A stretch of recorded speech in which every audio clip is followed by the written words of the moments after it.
سحری کھا کر سو گیا اور پھر احتلام ہو گیا تو کیا روزہ ٹوٹ جائے گا؟ یہ مسئلہ بھی نوجوان ضرور خاص طور سے سن لیں اور سمجھ لیں۔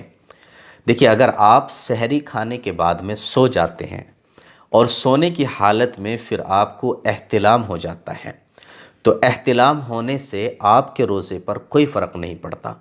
بعض لوگ یہ مسئلہ نہ جاننے کی وجہ سے کیا کرتے ہیں کہ جب ان کو سونے کی حالت میں احتلام ہو جاتا ہے تو وہ یہ سمجھتے ہیں کہ ہمارا روزہ ختم ہو چکا ہے، لہٰذا پھر وہ اپنا کھانا پینا شروع کر دیتے ہیں۔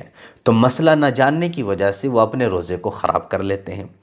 تو سونے کی حالت میں کسی بھی ٹائم، دن میں یا سحری کے بعد یا صبح میں یا دوپہر میں یا عصر کے بعد، کسی بھی ٹائم اگر آپ سوتے ہیں اور سوتے ہوئے آپ کو روزے کی حالت میں احتلام ہو جاتا ہے تو اس سے آپ کے روزے پر کوئی بھی فرق نہیں پڑتا ہے، ٹھیک ہے؟ اسی لیے اپنے روزے کو بدستور رکھیں، اس کو خراب نہ کریں۔ بعض لوگ مسئلہ نہ جاننے کی وجہ سے کھانا پینا شروع کر دیتے ہیں۔